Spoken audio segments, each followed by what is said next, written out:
السلام علیکم ورحمۃ اللہ وبرکاتہ۔ الحمد للہ رب العالمین، الحمد للہ نحمده ونستعینه ونستغفره ونؤمن به ونتوکل علیہ ونعوذ باللہ من شرور انفسنا ومن سیئات اعمالنا، من يهده الله فلا مضل له ومن يضلله فلا هادي له، ونشهد أن لا إله إلا الله وحده لا شريك له، ونشهد أن سيدنا ونبينا وحبيبنا ورحمتنا وقرة أعيننا وطبيب قلوبنا وشفيعنا وسندنا ومولانا محمدا عبده ورسوله صلی اللہ تعالی علیہ وعلى آلہ واصحابہ وازواجہ امہات المؤمنین الطاہرات واتباعہ واشیاعہ وانصارہ واصہارہ واولادہ وذریاتہ وامتہ وعلینا معہم اجمعین یا ارحم الراحمین۔ اما بعد فاعوذ باللہ من الشیطان الرجیم، بسم اللہ الرحمن الرحیم۔ واقیموا الصلاة ولا تکونوا من المشرکین من الذین فرقوا دینہم وکانوا شیعا کل حزب بما لدیہم فرحون۔ واقیموا الصلاة وآتوا الزکاة وارکعوا مع الراکعین۔ وعن ابی ہریرہ رضی اللہ تعالی عنہ قال قال رسول اللہ صلی اللہ علیہ وسلم وعلیک السلام قم فصل فإنک لم تصل۔ وعن ابی ہریرہ رضی اللہ تعالی عنہ قال قال رسول اللہ صلی اللہ علیہ وسلم اعتدلوا فی السجود ولا يبسط احدكم ذراعيه انبساط الكلب او كما قال رسول اللہ صلی اللہ علیہ وسلم۔ قابل احترام بزرگوں، عزیز دوستوں، اللہ جل جلالہ نے آسمان سے دین اتارا ہے، اور اس دین کے اندر مرکزی اور بنیادی چیز ایمان ہے۔ ایمان کس کو کہتے ہیں؟ حضرت محمد صلی اللہ علیہ وآلہ وسلم پر بھروسہ کر کے آپ صلی اللہ علیہ وآلہ وسلم کی ہر بات کو دل سے سچا ماننا، مشاہدہ کیے بغیر، اس کو ایمان کہتے ہیں۔ حضرت محمد صلی اللہ علیہ وآلہ وسلم پر بھروسہ کر کے آپ صلی اللہ علیہ وآلہ وسلم کی ہر بات کو مشاہدہ کیے بغیر دل سے سچا ماننا، اس کو ایمان کہتے ہیں۔ اور ایمان کی اپنی تفصیلات ہیں جو حضرت مولانا اشرف علی تھانوی رحمۃ اللہ علیہ فرماتے ہیں کہ 100 تک باتیں جاتی ہیں، اور اگر اس کو مختصر کر لیں تو 6 بن جاتی ہیں۔ آمنت باللہ وملائکتہ وکتبہ ورسلہ والیوم الآخر والقدر خیرہ وشرہ من اللہ تعالی والبعث بعد الموت۔ مزید مختصر کریں تو 2 رہ جاتی ہیں، لا الہ الا اللہ محمد الرسول اللہ، اور اختصار کریں تو صرف 1 رہ جاتا ہے، جس طرح روایات میں ہے کہ جس نے اخلاص کے ساتھ لا الہ الا اللہ پڑھا وہ جنت میں جائے گا۔ لیکن اس کا آسان خلاصہ میں نے 2 دفعہ آپ کی خدمت میں ابھی اس وقت پیش کیا، اور بار بار آپ اس مضمون کو بار بار سنتے رہتے ہیں۔ آسمانی باتیں جو حضور صلی اللہ علیہ وسلم لے کے آئے ہیں، آپ کی ہر بات کو دل سے سچا ماننا، اس کو ایمان کہتے ہیں۔ پھر ایمان کی تفصیلات، اس ایمان کی حفاظت کے لیے بہت خاص چیزوں کو آسمان سے فرض کیا گیا ہے۔ ایمان کی حفاظت کے لیے خاص چیزوں کو آسمان سے فرض کیا ہے اور اس کی شکلیں بنائی ہیں۔ مثلا ان خاص چیزوں میں سے اہم ترین اور خاص چیز نماز ہے۔ اس نماز کی شکل بنائی گئی ہے کہ اس کے لیے سب سے پہلے اذان ہوگی، اس کے لیے جگہ بنائی گئی۔ مسجدوں کے بارے میں تفصیل پچھلا ہمارا بیان جو جمعے کے دن ہوا مساجد کے بارے میں، کہ نماز جماعت کی نماز کے لیے جن جگہوں کا شریعت نے انتخاب کیا ہے اس کو مسجد کہتے ہیں، اور شریعت نے اس کو بہت بڑی اہمیت دی ہے۔ شریعت نے مساجد کو بہت بڑی اہمیت دی ہے۔ اہمیت کا اندازہ آپ اس سے لگائیں کہ ایک یہودی بڑا کوئی آیا اور حضور صلی اللہ علیہ وسلم سے پوچھنے لگا کہ پورے روئے زمین میں بہترین زمین کے حصے کون سے ہیں؟ آپ خاموش ہو گئے۔ آپ کے پاس جبرائیل علیہ السلام تشریف لائے۔ آپ نے ان سے پوچھا کہ جبرائیل، زمین کے ٹکڑوں کے اندر بہترین ٹکڑا کیا ہے؟ جبرائیل بھی خاموش ہو گئے۔ اللہ جل جلالہ کے پاس پہنچے، وہاں گئے اور وہاں سے پوچھ کر کے آئے۔ اس جواب دینے کا حضرت جبرائیل کا انداز آپ سن لیجئے۔ وہ فرماتے ہیں کہ آج ایسا ہوا میرے ساتھ کہ میں آپ کی بات لے کر کے اللہ تک پہنچا، میں اللہ کے اتنا قریب ہوا کہ آج سے پہلے میں اتنا قریب نہیں ہوا۔ کتنا قریب ہوئے؟ کہ میرے اور اللہ کے درمیان میں 70,000 نورانی پردے، اس سے پہلے میں اس سے بھی پیچھے رہتا تھا۔ میں نے اللہ کے سے درخواست کی کہ زمین کے بہترین ٹکڑے کون سے ہیں اور زمین کے بدترین ٹکڑے کون سے ہیں؟ تو اللہ جل جلالہ نے مجھے یہ جواب دیا، زمین کے بہترین ٹکڑے مساجد ہیں اور زمین کے بدترین ٹکڑے بازار ہیں۔ زمین کے بہترین ٹکڑے مساجد ہیں، اس لیے کہ زمین تو بکھری ہوئی ہے، اس میں تو گھر بھی ہے، اس میں تو بہت اچھی اچھی جگہ بھی ہیں، اس میں تو ایسی جگہ بھی ہیں کہ صبح سے لے کر رات تک قرآن پڑھا جاتا ہے وہاں پر، لیکن وہ مسجد نہیں ہے، اس کو مدرسہ کہیں گے، اس کو دارالقرآن کہیں گے۔ لیکن ہر جگہ سے بہتر جگہ جہاں فرض نماز ہوتی ہے، فرض اذان ہوتی ہے، وہ مساجد ہیں۔ تو اس جملے سے آپ اندازہ لگائیں کہ مسجد کتنی بڑی چیز ہے۔ اس کے لیے یعنی نماز کے لیے اس مسجد کو مقرر کیا گیا ہے۔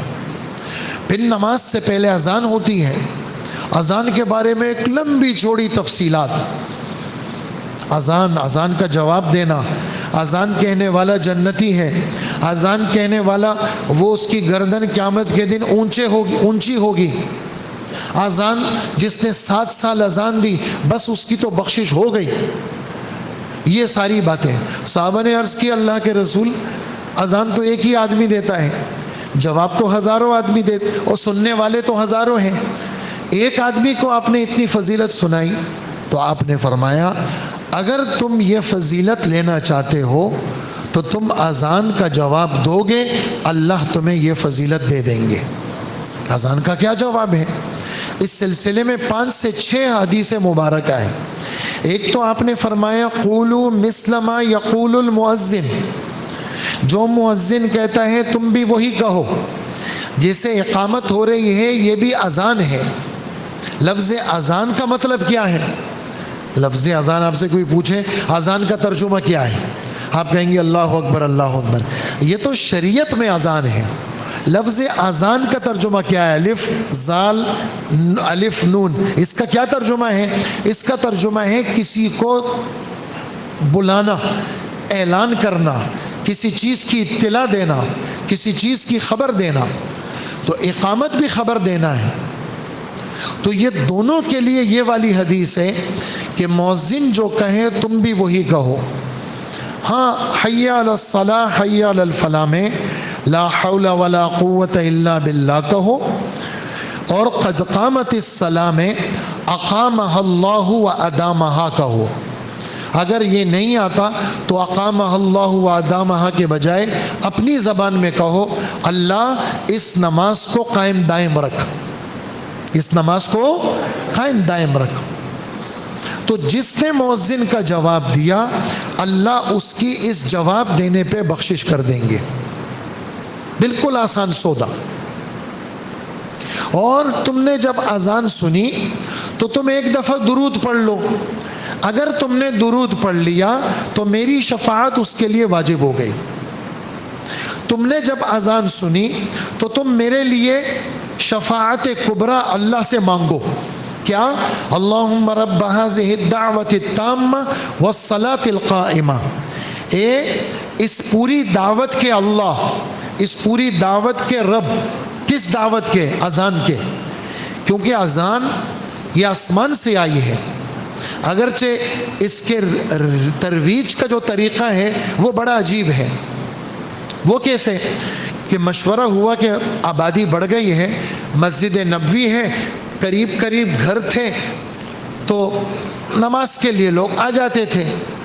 اب آبادی بڑھ گئی، مسلمانوں کی تعداد بڑھ گئی، مسجد میں آنے والے لوگ بڑھ گئے. اب لوگوں سے نماز چلی جاتی ہے، کاروبار کی مصروفیت کی وجہ سے، دوری کی وجہ سے. اب لوگوں کو نماز کے لیے کیسے بلائیں؟ یہ پورا بخاری شریف، مسلم شریف، حضرات صحابہ کرام حضور سمیت بیٹھ کر کے یہ پورا ایک حدیث ہے جس میں حضرات بیٹھے اور یہ مشورہ ہوا. تو ایک نے مشورہ دیا، کسی نے یوں کرتے ہیں آگ جلا لیتے ہیں، تو جب آگ بلند ہوگی دھواں اوپر جائے گا، لوگ دیکھیں گے تو کہیں گے بھی نماز کا وقت ہو گیا، آ جاؤ. تو اللہ کے رسول نے فرمایا آگ تو ہمارا طریقہ ہے نہیں، یہ تو مجوسیوں کا ہے. مجوسی آگ کو چاہتے بھی ہیں، پوجتے بھی ہیں، یہ تو ہم نہیں کر سکتے. پھر کسی نے کہا کہ یوں کر لیتے ہیں، یہودی کیا کرتے ہیں، وہ ایک بانسری نما چیز بجاتے ہیں. یہ جو گائے یا بیل کا سینگ ہوتا ہے یہ اندر سے کھوکھلا ہوتا ہے، جیسے بانسری ہوتی ہے وہ اندر سے کھوکھلی ہوتی ہے. بگل بھی کہتے ہیں اس کو پرانی اردو میں، تو اس کو عربی کے اندر اس کو بوق کہتے ہیں اور قرن کہتے ہیں. یوں کر لیتے ہیں کہ نماز سے پہلے بگل بجائیں گے، تو ایک بانسری کی اور زور سے ایک آواز چلے گی تو لوگ سنیں گے تو آ جائیں گے. آپ نے فرمایا کہ بھئی یہ تو یہودیوں کا طریقہ ہے، اور ہمیں تو حتی الامکان آسمان سے حکم ہے کہ ہم یہودیوں کی ہر چیز میں مخالفت کریں گے. کیونکہ یہودی وہ منحوس قوم ہے کہ چھٹے پارے کی آخری آیت، اس آخری آیت کی پہلی سطر آپ دیکھیں اور اس کا ترجمہ آپ دیکھیں. کیا؟ لَتَجِدَنَّ أَشَدَّ النَّاسِ عَدَاوَةً لِلَّذِينَ آمَنُوا الْيَهُودَ وَالَّذِينَ أَشْرَكُوا. ضرور بالضرور ایمان والوں کے ساتھ سخت دشمنی رکھنے والے کون ہیں؟ نمبر 1 یہودی ہیں، نمبر 2 ہندو ہیں، مشرک ہیں، جو اللہ کے ساتھ غیر کو شریک کرتے ہیں. یہ مسلمانوں کے اپنے کبھی بھی نہیں ہو سکتے، ان کی تو مخالفت کرنی ہے. یہ موسیٰ علیہ السلام کی فتح اور فرعون کے غرق پر 1 روزہ رکھتے تھے. ہمارے نبی نے فرمایا ہم 1 نہیں رکھیں گے، ہم 2 رکھیں گے. کیوں؟ ان کی مخالفت کرنی ہے. حضور صلی اللہ علیہ وآلہ وسلم مدینہ منورہ تشریف لائے تو اللہ کے یہودی کیسے بال بناتے تھے؟ یہودی جو ہے وہ جیسے بال کنگھی کر کر کے اس کے بیچ میں مانگ نہیں نکالتے تھے. تو اللہ کے رسول نے جب دیکھا کہ یہ لوگ ایسا کرتے ہیں تو آپ نے بھی اس طرح بال بنانے شروع کیے. لیکن آسمان سے حکم آیا کہ یہ طریقہ آسمانی طریقہ نہیں ہے. بالوں کے 2 حصے کیے جائیں، بال کو یوں اوپر کر کے اس کے 2 حصے کر کے بیچ میں مانگ نکالی جائے. بیچ میں چونکہ یہودی مانگ نہیں نکالتے تھے، حضور کو اللہ کا حکم آیا کہ نہیں، بالوں میں مانگ نکالو. مشرکین مانگ نکالتے تھے، لیکن مشرکین نے یہ طریقہ ابراہیم علیہ السلام سے لیا تھا. تو مخالفت کی بات آ رہی ہے کہ ان کی تو مخالفت کرنی ہے. حضور صلی اللہ علیہ وآلہ وسلم نے فرمایا کہ ان کی تو کیا کرنی ہے؟ مخالفت کرنی. اذان کے لیے بگل نہیں بجائیں گے. تیسری رائے آئی کہ ایسا کرتے ہیں کہ جیسے عیسائی لوگ اپنے چرچ میں ایک چھوٹی لکڑی ایک بڑی لکڑی پہ چھوٹی لکڑی یوں مارتے ہیں، جیسے گھنٹی کا رواج ہے، اس زمانے میں ایسا ہوتا تھا. تو کہا کہ یوں کر لیتے ہیں. تو اس کو بھی رد کیا کہ یہ بھی ہمارا طریقہ نہیں ہے، یہ بھی غیروں کا طریقہ ہے. اور ہم نے غیروں کی چیزیں نہیں لینی ہیں، ہم نے غیروں سے دور رہنا ہے، کیونکہ ہمارا مذہب سیدھا سیدھا عرش سے آیا ہے، ہم مستقل آسمان سے جڑے ہوئے لوگ ہیں، اور ہم اپنے نبی کی تعلیمات سن کر کے اس سے کٹیں گے نہیں، اس کے ساتھ جڑ کے رہیں گے۔ پھر کیا کریں؟ بس اللہ کے رسول نے فرمایا کوئی فیصلہ تو نہیں ہوا، ایسا کر لو بلال، تم ایسا کرو جب نماز کا وقت آئے نا، تم ایسا کرو گلی میں پھرا کرو اور یہ کہا کرو الصلاۃ جامعۃ الصلاۃ جامعۃ، بھائیوں نماز کا وقت ہو گیا ہے، نماز ہمیں سب کو جمع کر رہی ہے، آ جاؤ۔ بس تم یہ ایک اعلان کر لیا کرو، بس فی الحال تو یہ ہے، بعد میں دیکھیں گے۔ حضرات صحابہ کرام اٹھ گئے۔ ایک صحابی عبداللہ ابن زید ابن عبد ربہ، ان کی طبیعت پہ کچھ زیادہ ہی اثر ہوا، رات کو سوئے، خواب دیکھ رہے ہیں کہ دو سبز چادروں والے بزرگ آئے ہیں، اور ان کے ہاتھ میں یہ دو ڈنڈے ہیں، ایک چھوٹا ایک بڑا، اس کو عربی میں ناقوس کہتے ہیں، نون الف قاف واو سین۔ بھائی یہ ناقوس بیچو گے آپ کیا کریں گے ناقوس کے ساتھ؟ کہنے لگے کہ ہم مسلمانوں کو نماز کے لیے بلائیں گے، ایک ڈنڈے کو بڑے پہ ماریں گے تو ایک آواز نکلے گی تو مسلمان سمجھیں گے کہ نماز کا وقت ہو گیا ہے، مسجد آ جاؤ۔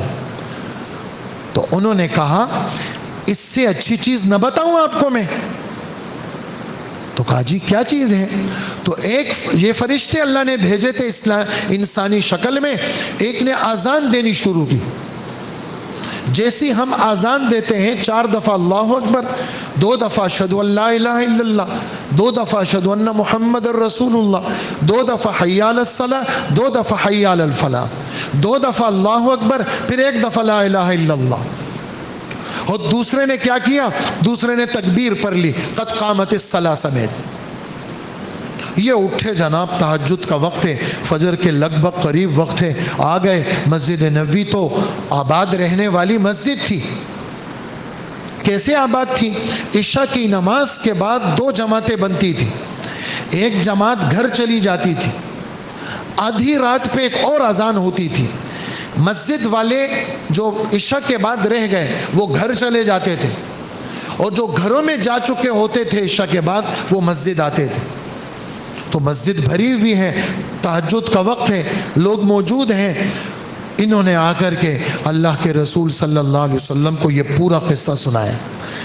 آپ نے فرمایا دیکھو تمہاری آواز ذرا آہستہ ہے، تم کھڑے ہو جاؤ، اور بلال کی آواز تیز ہے رضی اللہ عنہ، بلال کی آواز تیز ہے، تم کھڑے ہو کر کے کلمات کہتے رہو، بلال زور سے کیا کہے گا؟ ان کلمات کو ادا کرے گا۔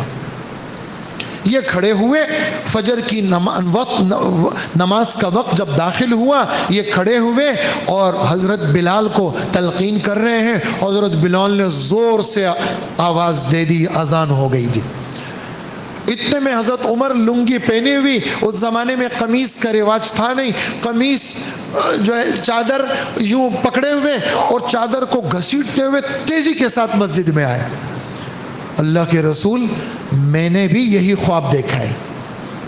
17 صحابہ نے یہ خواب دیکھا، 17 صحابہ نے۔ علماء لکھتے ہیں اللہ کے رسول کی دل کی ایسی صفائی تھی اور ایسا نکھرا ہوا دل تھا کہ حضور کی صحبت میں رہ کر کے جو آسمانی چیز تھی وہ اللہ اس کا عکس صحابہ کے دلوں پر اس کا عکس ڈالتے تھے، کہ جو جتنا حضور کے صحبت یافتہ قریب ہوگا، آسمانی چیز جو اللہ کو اچھی لگتی ہے وہ اللہ نے صحابہ کو دکھائی۔ اور اذان کا وجوب خواب کے ذریعے سے نہیں ہوا، یہ بھی کسی کے دل میں بات نہ آئے کہ آسمانی حکم ہے اور اس کی حیثیت بہت بڑی ہے۔ اذان کی حیثیت بہت بڑی ہے، حتیٰ کہ فقہائے کرام لکھتے ہیں کسی علاقے والے لوگ اگر کہیں کہ ہم اذان نہیں دیں گے تو امیر وقت وہ ان کے خلاف جہاد کرے گا اور ان کو اذان کہنے پر مجبور کرے گا۔ وجہ، اذان اگرچہ سنت ہے لیکن اسلام کی بہت بڑی علامت ہے۔ جیسے ختنہ، یہ ختنہ اگر کوئی یہ طے کر لے کہ ہم نے ختنہ نہیں کرنا، اگرچہ ختنہ سنت ہے لیکن اگر کوئی طے کر لے تو اس کے ساتھ امیر وقت جہاد کرے گا۔ وجہ، ختنہ یہ اسلامی نشانی ہے، اسلامی علامت ہے۔ ایسے ہی اذان، تو اتنا بڑا نماز کے لیے ایسا انتظام ہوا کہ بھئی اذان مقرر ہوئی، 5 وقت کی اذان، وقت سے پہلے اذان نہیں دے سکتے۔ پھر اذان پر یہ سارے فضائل، مؤذن جب کہے چپ ہو جایا کرو، اپنے گھر والوں کو چپ کرا دیا کرو، کوئی ادھر ادھر کی چیز چل رہی ہو بند کرا دیا کرو۔ حضرت مولانا اشرف علی تھانوی رحمۃ اللہ علیہ قصہ لکھتے ہیں، یہیں پر یاد آئے مجھے، آپ حضرات کو سناؤں کہ گھر والے اذان کو سنا کریں اور گھر والے اذان کا جواب دیا کریں، اور ہم سب اذان کے وقت میں متوجہ ہوا کریں، اذان کے وقت میں باتیں گفتگو نہ کیا کریں۔ حضرت لکھتے ہیں قصہ کہ ہندوستان کے ایک دیہات میں ایک بڑی عمر کی خاتون، وفات کا وقت قریب ہے، اور وہ خاتون اپنی جو ہے وہ اردو بولنے والی خاتون تھی، اور بیچاری کو تو قرآن پڑھنا بھی نہیں آتا تھا، تو وہ وفات سے پہلے عربی ایک جملہ کہنے لگی، گھر والوں کو سمجھ میں نہ آئے۔ وہ کیا کہنے لگی؟ ہازانی رجولانی یقولانی لی ادخل الجنہ، ہازانی رجولانی یقولانی لی ادخل الجنہ۔ گھر کے بچوں نے کہا پتہ نہیں ہماری دادی اماں جان کیا کہہ رہی ہے۔ محلے میں امام صاحب کو بلایا، جو بھی قاری صاحب تھے، امام صاحب تھے، کہہ رہے ہیں ہماری دادی پتہ نہیں کیا کہہ رہی ہے۔ تو انہوں نے کہا دادی اماں کہہ رہی ہیں یہ 2 بندے میرے پاس آئے ہیں اور مجھ سے کہہ رہے ہیں کہ آپ جنت میں داخل ہو جاؤ۔ بس یہ جملہ اماں کہہ رہی ہے، اور اسی جملے کے کہتے کہتے اماں وفات پا گئی۔ پوچھا گیا کہ بھئی اماں کا عمل کیا تھا؟ کہا اماں بیچاری تو ناظرہ قرآن پڑھی ہوئی نہیں تھی، لیکن ایک خاص عمل تھا اماں جان کا۔ وہ کیا تھا؟ کہا جب اذان ہوتی تھی اماں جان سارے بچوں کو، عورتوں کو چپ کراتی تھی اور کہا کہ سن لو اذان ہو رہی ہے، اذان کا جواب دو، اذان کا جواب دینے کے بعد دعا پڑھو، اور اس کے بعد کیا کرو؟ اپنے کاموں میں لگ جاؤ۔ تو کہا اس کا یہ عمل موت کے وقت میں اس کے لیے جنت کی بشارت لے کے آیا۔ تو اذان یہ تو بخشش کا سبب ہے، اور نماز کے لیے ہمارا پورا ایک سسٹم جو ہمارے رب نے بنایا ہے، اذان اس کے لیے۔ پھر اذان کے احکامات ہیں۔ لوگ کہتے ہیں ریڈیو کے اذان سے جو ہے وہ نماز پڑھ لیں، جیسے ایئرپورٹوں پہ ہوتی ہے، یا ریلوے اسٹیشنوں پہ ہوتی ہے، یا بعض اسپتالوں میں ہوتی ہے ریکارڈنگ والی اذان۔ تو ریکارڈنگ والی اذان سے سنت ادا نہیں ہوگی۔ ریکارڈنگ والی اذان سے یہ تو ایک زندہ آدمی، زندہ موجود آدمی وہ اذان دے گا تو اذان ادا ہوگی۔ ریکارڈنگ والی اذان سے اذان کی سنت ادا نہیں ہوگی۔ پھر اذان کے آداب بتائیں، اذان کے آداب بتائیں۔ یہ تو ہر چیز کیا ہو گئی، یعنی دوری ہو گئی تو ہم اسپیکر پہ آ گئے، ورنہ تو مدینہ منورہ میں کہ انصاری خاتون کا مکان تھا، حضرت بلال رضی اللہ عنہ اس مکان پہ چڑھ جاتے تھے، اجازت لی ہوئی تھی، چھت پہ چڑھ کر کے حضرت بلال رضی اللہ عنہ اذان دیتے تھے۔ اس کے بعد جو ادوار آئے اس میں مینارے کے اندر کھڑے ہو کر کے اذان دی جاتی تھی۔ ابھی بھی جو مسجد کے اندر کی اذان جمعے میں تو مجبوری ہے، لیکن مسجد کے باہر کی جگہ جیسے ہمارے ہاں بار ہے، مسجد یعنی اذان باہر دی جائے، اذان باہر دی جائے، اور مسلمانوں کے ذمے ہے کہ اذان کو سنا جائے اور اذان کا جواب دیا جائے۔ یہ ساری چیزیں کس کے لیے رکھی؟ یہ نماز کے لیے رکھی کہ بھی نماز اتنی بڑی چیز ہے، اس کے لیے یہ ساری باتیں ہیں۔ پھر نماز اس کو ہمارے نبی نے اس کی ایک ایک چیز کو سیدھا کیا ہے۔ جو بات مجھے کرنی ہے وہ ابھی شروع ہو رہی ہے آپ کے سامنے۔ حضرت ابو ہریرہ رضی اللہ تعالی عنہ فرماتے ہیں آپ مسجد میں بیٹھے ہوئے تھے، ایک صاحب آئے، صحابی ہیں، بدری صحابی ہیں، خلاد ابن رافع ان کا نام ہے، اور لیکن چونکہ دین اتر رہا ہے اور دین کو سیکھا جاتا ہے، بازاروں میں تو دین نہیں ملے گا، نہ دکان میں بیٹھے ملے گا، بہت بڑی فیکٹری کا مالک ہے اور دن کے لاکھوں کروڑوں روپے کماتا ہے، لیکن اس کو بھی چاہیے وہ بھی دین سیکھے، اس کے بھی ذمہ ہے کہ وہ کلمہ سیکھے، اس کے بھی ذمہ ہے کہ وہ وضو سیکھے۔ مولانا الیاس صاحب رحمۃ اللہ علیہ وضو کر رہے تھے، مولانا منظور نعمانی صاحب، مولانا الیاس صاحب تو بڑے آدمی، منظور نعمانی صاحب بھی چھوٹے آدمی نہیں، وہ بھی اپنے وقت کے بڑے بزرگ تھے، لیکن مولانا الیاس صاحب نے ان کو کہا منظور نعمانی صاحب کو کہ مولوی صاحب میرا وضو دیکھیں۔ اور حضرت عبداللہ ابن عباس دیکھو کتنے بڑے آدمی تھے، لیکن انہوں نے حضرت عثمان سے وضو سیکھا ہے۔ حضرت عثمان وضو ممبر پہ بیٹھ کر کے وضو سکھاتے تھے، ممبر پہ بیٹھ کر کے وضو سکھاتے تھے، اور حضرت عبداللہ ابن عباس نے ان سے وضو سیکھا ہے۔ لہٰذا مولوی صاحب میرا وضو دیکھ لیں، آپ کوئی غلطی ہو کوئی کمی ہو اس کی اصلاح کیجیے۔ وضو، نماز سے پہلے وضو، اور وضو کا اثر نماز پہ پڑتا ہے، استنجے کا اثر نماز پہ پڑتا ہے۔ استنجے میں موٹی بات کیا ہے؟ موٹی بات استنجے کے اندر ایک تو قبلے کی طرف نہ منہ کیا جائے نہ پیٹھ کیا جائے، اور ایک پیشاب کھڑے ہو کر نہ کیا جائے۔ جو لوگ پینٹ پہنتے ہیں عام طور سے ایئرپورٹوں پہ اور ادھر ادھر وہ کھڑے ہو کے پیشاب کرتے ہیں، سختی سے منع کیا ہے۔ حضرت عائشہ فرماتی ہیں تمہیں اگر کوئی کہے کہ حضور نے کبھی کھڑے ہو کے پیشاب کیا ہو، کبھی بھی اس کی تصدیق مت کرنا، اللہ کے رسول نے ہمیشہ پیشاب کیا ہے بیٹھ کے کیا ہے، کبھی کھڑے ہو کے پیشاب نہیں کیا۔ مذہب اتر رہا تھا، حضرت عمر کو دیکھا کہیں کھڑے ہو کے پیشاب کر رہے ہیں، عمر خبردار آئندہ کے لیے کھڑے ہو کے پیشاب نہیں کرنا۔ حضرت عمر فرماتے ہیں حضور کے کہنے کے بعد میں نے کبھی بھی کھڑے ہو کے پیشاب نہیں کیا، پیشاب بیٹھ کے کیا جائے۔ پیشاب کے کھڑے ہونے کی عادت کو ختم کریں، اس کی عادت ڈالیں کہ کبھی بھی بچوں کو بھی اس کی عادت ڈلوائیں، کبھی بھی پیشاب کھڑے ہو کے نہ کریں۔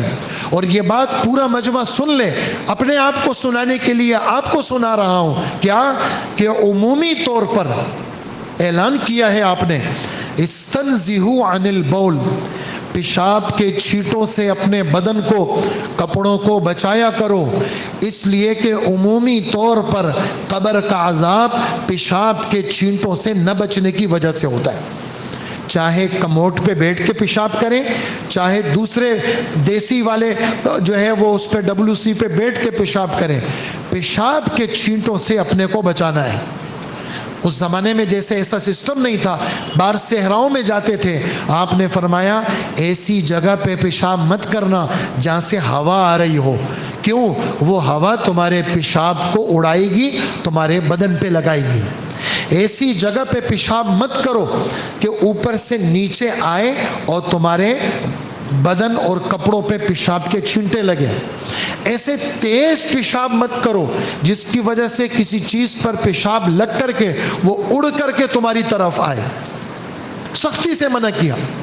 اور اللہ کے رسول قبروں کے پاس سے گزر رہے ہیں، آپ کی سواری اچھلنے لگی، فرمائے ان دونوں کو قبر میں عذاب ہو رہا ہے۔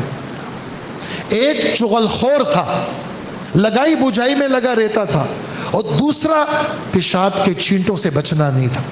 تو ہم پورا مجمع نیت کریں اپنے آپ کو پیشاب کے قطروں اور چھینٹوں سے بچائیں گے۔ ایک اور بات، پیشاب کر کے اٹھنا نہیں۔ حضرت شیخ لکھتے ہیں فضائل اعمال میں، ہمارے بہت سارے مہذب لوگ جو اپنے کو مہذب کہتے ہیں وہ استنجا کو عیب بتاتے ہیں، اور یہ نہیں بتاتے، یہ حضور کے زمانے میں یہودی بتاتے تھے۔ یہودی پرلے درجے کی خبیث قوم ہے جن کے اوپر ذلت کی چھاپ اللہ نے لگا دی ہے، اور قرآن پاک کی آیتیں اس پر گواہی ہیں۔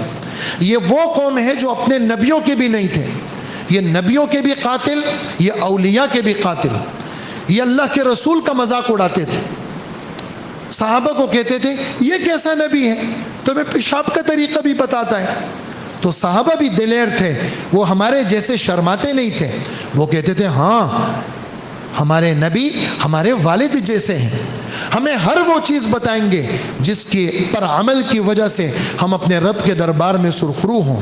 ہمیں پیشاب کا طریقہ ہمارے نبی نے بتایا ہے، تو پیشاب بیٹھ کے کرنا، پیشاب کرنے کے بعد اٹھنا نہیں فوراً، تھوڑی دیر انتظار کریں۔ اس کے لیے ہر بھائی کے پاس ٹوائلٹ پیپر، ٹیشو پیپر کا ٹکڑا ہونا چاہیے۔ گھر سے نکلتے وقت ٹوائلٹ پیپر، ٹیشو پیپر کے 2-3 ٹکڑے ہمارے جیب میں ہونے چاہیے۔ کہیں بار کوئی پیشاب کرنا پڑ جائے تو سب سے پہلے اس پیشاب کے قطروں کو ٹیشو پیپر کے ذریعے سے سکھائیں، جب پورا اطمینان ہو جائے اس کے بعد پانی سے دھوئیں۔ اب دل مطمئن ہو گیا، اب آپ وضو کریں گے تو آپ کے پیشاب کے قطرے آپ کے نہ شلوار پہ لگیں گے نہ آپ کے بدن پہ لگیں گے۔ یہ موٹی سی بات ہے استنجے کے بارے میں، بالکل موٹی سی۔ یہ موٹی کا مطلب یعنی آسان سی بات ہے، لیکن عمل کرنے والے لوگ نہیں ہیں، وہ استنجے کو عیب سمجھتے ہیں اور بوجھ سمجھتے ہیں۔ ہم نے استنجے کو نہ عیب سمجھنا نہ بوجھ سمجھنا۔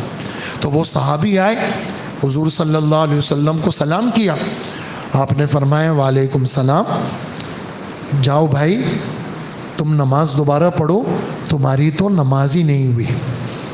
اچھا، پھر گئے نماز پڑھی، پھر آئے السلام علیکم، وعلیکم السلام، تم دوبارہ جاؤ، تم نے تو نماز ہی نہیں پڑھی، دوبارہ پڑھو نماز۔ اس کے بعد پھر آئے نماز پڑھی، تیسری یا چوتھی دفعہ پہ اللہ حضرت مجھے تو یہی نماز آتی ہے، کہ اللہ کے رسول نے ایسا کیوں کیا؟ یہ اس لیے کیا کہ یہ جو نماز پڑھ رہے ہیں یہ غفلت کی وجہ سے ایسا کر رہے ہیں، لاپرواہ آدمی ہیں، یا اس کو علم نہیں ہے۔ یہ 3-4 دفعہ کروا کر کے ہمارے نبی نے یہ بات معلوم کی کہ اس کو پتہ نہیں ہے۔ یہ میرا صحابی ہے، بدر کا شریک صحابی ہے، بدر کا شریک صحابی ہے، اور یہ ایسی حرکت نہیں کر سکتا کہ اس کو یہ لاپرواہ ہو، جان بوجھ کے ایسا کر رہا ہو۔ حضرت مجھے تو ایسی نماز آتی ہے۔ آپ نے فرمایا دیکھو نماز کا جب تم نے ارادہ کر لیا، ایک تو وضو اچھا کرنا ہے، پورا وضو کرنا ہے، اس کے بعد قبلے کی طرف منہ کر کے اللہ اکبر کہہ کے ثنا سورہ فاتحہ پڑھنی ہے، جو تمہیں قرآن آتا ہے وہ پڑھنا ہے۔ اس کے بعد جب تم نے رکوع کر لیا تو دیکھنا، میری اس بات کو سننا غور سے، کہ ایک تو سر یوں نیچے نہیں کرنا اور ایک سر کو یوں اٹھانا مت، بلکہ کمر اور سر اس کا لیول بالکل برابر رکھنا۔ اس کے بعد جب تم رکوع سے سر اٹھاؤ تو بالکل سیدھے کھڑے ہو جانا، اتنی دیر کہ تمہارے ہر ہڈی اور جوڑ اپنی اپنی جگہ پہ پہنچ جائے۔